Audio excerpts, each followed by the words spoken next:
बिस्मिल्लाहिर्रहमानिर्रहीम। अस्सलाम वालेकुम नाजरीन, आप देख रहे हैं प्रोग्राम अंदर की बात फैयाज़ राजा के साथ, और आप देखते हैं मुझे मेरे यूट्यूब चैनल और फेसबुक पेज के ऊपर। नाज़रीन, जब भी किसी मुल्क में जमहूरियत मजबूत हो जाए और हुकूमतें अपनी मुकर्ररा मुद्दत पूरी करना शुरू कर दें, तो उस मुल्क के अंदर जो मीडिया की दुकानें हैं, अगर वो सिर्फ़ और सिर्फ लड़ाई झगड़े, अपोजिशन और हुकूमत के बयानात, एक दूसरे को लड़वाने और उनकी स्टेटमेंट्स के ऊपर गुफ्तगू करने के ऊपर मीडिया काम करता रहे, एंकर 7 से लेके 11 बजे तक सिर्फ यही मौज़ूआत डिस्कस करें, ख़बर कोई ना हो कि किसने किस से क्या कहा था और किसने किसके ट्वीट के जवाब में क्या कहा, किसने कब और किस वक्त क्या ट्वीट कहा, क्या ट्वीट लिखा, और दो लोगों को आमने सामने बिठाकर लड़ाया जाए, जैसा कि हमारे यहाँ मशहूर तरीन टीवी चैनल्स के प्रोग्रामों में 8 बजे होता है। तो उसके बाद वो वक्त आ जाता है कि ऐसे एंकर हजरात की जो दुकानें हैं वो बंद होना शुरू हो जाती हैं। और ये मैं कोई पेशन गोई नहीं कर रहा, बल्कि रिसर्च मेथोडोलॉजी का एक असूल है, जिसको आप किसी भी सोसाइटी के ऊपर जो है वो लागू करके देख लीजिए, आपको ऐसा ही नज़र आएगा। और पाकिस्तान में बदकिस्मती से, क्योंकि एंकर हजरात किसी किस्म की खबर लाते हैं ना किसी किस्म की खबर के ऊपर गुफ्तगू करते हैं, मैं टीवी एंकर हजरात की बात कर रहा हूँ, और बल्कि दिन भर जो रिपोर्टर्स ने मेहनत से खबरें इकट्ठी की होती हैं, उन्हें रात को गिद्धों की तरह निचोड़ते हैं और भंबोड़ते हैं, और उन्हीं के ऊपर खोपड़ियों के मीनार जो है वो रिपोर्टर्स की खोपड़ियों के मीनार बनाकर खुद तो महीने के अंदर 30-30 लाख, 35-40-50 लाख रुपए तक सैलरी रहते हैं, जबकि रिपोर्टर्स जो हैं वो बेचारे 3-3 माह की तनख्वाह से भी महरूम रहते हैं। नाज़रीन, ये बात मैंने आज की इस वीडियो के टॉपिक की तरफ जाने से पहले बात ज़रूरी करना मैंने इसलिए बेहतर समझा कि दिसंबर का आगाज़ हो गया है, और दिसंबर के अंदर अपोजिशन जमातों की जानिब से 13 दिसंबर को लाहौर में एक जलसा प्लान किया गया है। और आप देखेंगे कि आहिस्ता आहिस्ता ऐसे मखसूस टीवी एंकर्स और कुछ कालम निगार, जिनकी पूरी ज़िंदगी की रोटियां सिर्फ और सिर्फ इसी वजह से हैं कि मुल्क के अंदर जो है वो सियासी तौर पर इस्तेकाम ना आए, हुकूमत डिस्टेबलाइज रहे, ताकि उनकी दुकानें जो हैं वो खुली रहें, वो इलेक्शंस के ऊपर बात कर सकें, इलेक्शन के ऊपर गुफ्तगू कर सकें, आइंदा कब होंगे, कैसे होंगे, जल्दी करा लें, इलेक्शन के एक्सपर्ट्स बन जाएं। हालांकि उनको मैंने आज मशवरा भी दिया कि अगर आप ऐसी ही कोई बात करना चाहते हैं तो इलेक्शन के ऊपर साबिक इलेक्शन कमीशन के जो सेक्रेटरीज हैं, साबका सेक्रेटरीज उनके 2013 के और 2018 के, उनको बिठाइए और गुफ्तगू कीजिए उन बीट रिपोर्टर्स के साथ, ईयू के मुबसरीन के साथ, फैफन के साथ, कि 2013 के इंतखाबात ज़्यादा शफाफ थे या 2018 के, लेकिन वो इसके ऊपर बात नहीं करेंगे क्योंकि इससे अवाम एजुकेट होती है और साथ साथ उन्हें मेहनत भी करना पड़ेगी। इसलिए उन्होंने अपनी दुकानें एक मरतबा फिर माल को चमका के खोलना शुरू कर दी हैं। आज जो है सोहेल वड़ाइच साहब ने एक कॉलम लिखा है, और अपने इस कॉलम में उन्होंने ये कहा है कि मरियम नवाज अब क्राउड पुदर जो हैं वो बन गई हैं, और हुकूमत ध्यान दे और अपोजिशन ध्यान दे। साथ में वो मशवरा दे रहे हैं, जो कि बड़ी तनकीद करते हैं एस्टेब्लिशमेंट के ऊपर, किताबों के टाइटल छापते हैं ये कंपनी नहीं चलेगी। वो कह रहे हैं कि एस्टेब्लिशमेंट जो है वो गैर ज़रूरी तौर पर हुकूमत की हमायत कर रही है। यानी उनकी पूरी ज़िंदगी का बयानिया जो बज़ाहिर वो बता रहे हैं कि पूरी ज़िंदगी के, हालांकि माजी में भी वो इस्टेब्लिशमेंट के इंतहाई करीब रहे हैं, नवाज शरीफ के साथ लग के वो अपना बयानिया ये दे रहे हैं कि इस्टेब्लिशमेंट जो है वो माजी में हुकूमतें गिराती रही है, और मियाँ साहब के साथ ये हो गया और फलां के साथ ये हो गया। आज अगर इस्टेब्लिशमेंट इमरान खान और इस मुंतखब जमहूरी हुकूमत के साथ खड़ी है तो उन्हें इस बात के ऊपर तकलीफ है और उनकी चीखें निकल रही है, मैं कहूँगा। इसलिए क्योंकि उनकी दुकानें बंद होने जा रही हैं। ज़रा सोचिए, हुकूमत 5 साल मुद्दत पूरी करे, जमहूरियत मजबूत हो, तो ये क्या बेचेंगे? इनको बेचने के लिए खबरें लाना पड़ेंगी। इनके पास खबरें नहीं हैं, इनके पास सिर्फ और सिर्फ साजिशी थ्योरियाँ और घरों के अंदर बैठकर किए जाने वाले टेबल तबसरे, जैसे टेबल न्यूज़ होती है ना, ऐसे टेबल तबसरे हैं।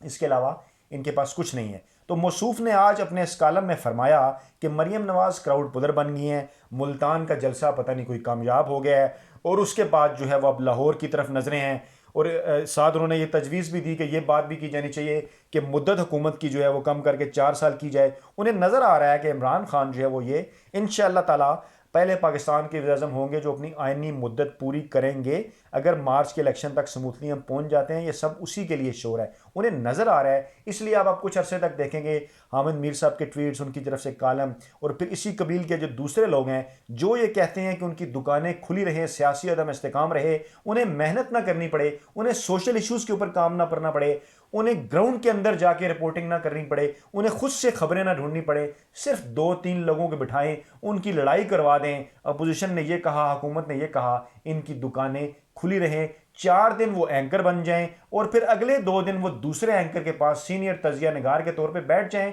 और ऐसे ही जो है वो अपनी दुकानें चलाते रहें। वो इस वक्त होशियार और ख़बरदार क्यों हो रहे हैं? क्योंकि उनको ये नज़र आ रहा है कि इमरान खान के दौरे हुकूमत में उनकी दुकानें आहिस्ता आहिस्ता बंद हो रही हैं और ये फील्ड के अंदर मेहनत करने वाले यूट्यूबर्स का दौर है, इसलिए वो बुखला गए हैं। उन्होंने बुखलाहट में ये कॉलम लिखा और ये भी कहा कि मुद्दत 4 साल की जाए और ये बताने की कोशिश की कि शायद कोई बहुत बड़ा और कामयाब जलसा हो जाएगा। ऐसा हरगिज़ नहीं होगा। मैं आपको अपना तजिया देता हूँ, साइंसी तजिया, कैलकुलेशंस के साथ, सबूतों के साथ। तहरीक लब्बैक चंद रोज़ कबल मौलाना खादम रिजवी की नवाज जनाजा लाहौर मीनार पाकिस्तान में हुई और कम से कम जो फिगर्स मैं आपको कोट कर रहा हूँ वो बिलाशुबा 10 लाख से ज़ायद अफराद का इज्तिमा है जो तमाम गैर जानिबदार हल्के हैं उनकी जानिब से कहा जा रहा है और रीसेंट हिस्ट्री के अंदर इससे बड़ा इज्तिमा नहीं देखा गया। सिर्फ एक बात कर दूं कि काज अगर बड़ा हो, आप लोगों की नब्ज़ शनास हों, जानते हों कि आपने किस इशू के ऊपर किस वक्त क्या बात करनी है, आप अपनी धुन के पक्के हों, काज के साथ सच्चे हों, तो ना सिर्फ आपके जलसों के अंदर, आपके जुलूसों के अंदर, बल्कि आपके मरने के बाद आपके जनाजों के अंदर भी इसी बड़ी तादाद में लोग जो हैं वो शिरकत होते हैं। लेकिन जहाँ पे पीडीएम की 11 जमातें जो कि चूचू का मुरब्बा है, जो कि इमरान खान के बुक्स के अंदर इकट्ठी हुई हैं, वो मुल्तान में पूरा जोर लगाने के बावजूद अगर ज़्यादा से ज़्यादा उनकी तादाद भी मान ली जाए तो 10,000 से ज़ायद बंदे इकट्ठे नहीं कर सकें। तो सवाल तो फिर यकीनन ये पैदा होता है कि उसी लाहौर में जिसमें चंद रोज़ कबल जो है वो 10 लाख से ज़्यादा अफराद का इज्तिमा हुआ, क्या वहाँ पे पीडीएम की 11 जमातें जो कि अब 10 रह गई हैं, पीटीएम चली गई है, नूरानी साहब भी पर तोल रहे हैं, कितनी जमातें रह जाएंगी? जितनी भी रह जाएंगी, क्या वो इस तादाद में लोग इकट्ठे कर पाएंगी कि वो मीडिया के ऊपर जगह हासिल कर सकें? अगर ना भी कर पाई तो उसके लिए एजेंडा सेटिंग शुरू हो गई है, माहौल बनाया जा रहा है। मौलाना फजल को जो स्पेस पहले नहीं मिलती थी उस स्पेस में भी इजाफा हो गया है टीवी चैनल्स के ऊपर, और मरियम नवाज और आसफा भुट्टो को कौम का मसीहा बनाकर पेश करने की कोशिश की जा रही है और ये बताया जा रहा है कि फ़लाँ लीडर की शक्ल फ़लाँ से मिलती है, तो ऐसे लगता है जैसे मोहतरमा बेनज़ीर फिर से ज़िंदा हो गई हों। इस किस्म की बातों से आवाम को बेवकूफ़ बनाने की कोशिश की जा रही है। बिलावल की लॉन्चिंग हुई, 2-3-4 मरतबा कामयाबी ना मिली, अब आसफा भुट्टो को लॉन्च किया गया और सोशल बल्कि ये कहा जाना चाहिए इमोशनल ब्लैकमेलिंग के ज़रिए जो है वो लोगों को इस बात का कायल किया जा रहा है कि शायद उनकी कोई नई मसीहा आ गई हैं। बिल्कुल यही मामला मरियम नवाज़ के भी हवाले से था और एजेंडा सेटिंग हो रही है। मीडिया के अंदर भी कॉलम भी, टीवी प्रोग्राम्स भी एजेंडे के तहत इश्तिहारात दे के इन सारी चीज़ों के तहत जो है वो करवाए जा रहे हैं, करवाए जाएंगे और 13 दिसंबर के करीब करीब आप देखेंगे कि एक माहौल पैदा करने की कोशिश की जाएगी। और अपोजिशन की जमातों का ये ख्याल है, उनका ये कहना है कि अगर वो 50,000 का टारगेट पूरा करने में लाहौर में मीनार पाकिस्तान में कामयाब हो जाएं तो शायद वो कोई अपना मकसद हासिल करें और उसके बाद फिर वो इस्लामाबाद की तरफ जाने का प्लान करें। तो उनकी याद दहानी के लिए ये अर्ज़ कर दूं कि इसी मीनार पाकिस्तान पर इमरान खान कम अज़ कम 2 मरतबा जो है वो 1 लाख से ज़्यादा अफराद का और 1 मरतबा इससे भी ज़्यादा अफराद का इज्तिमा जो है वो,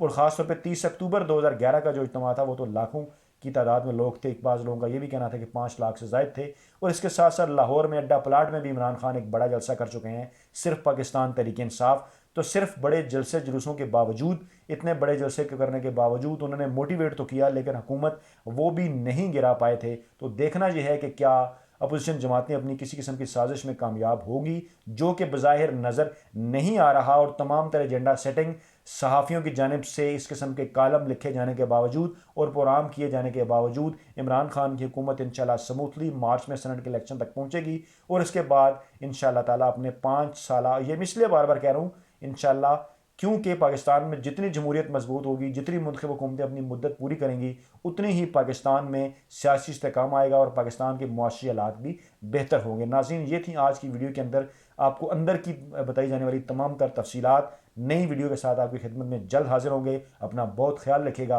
अल्लाह हाफिज़।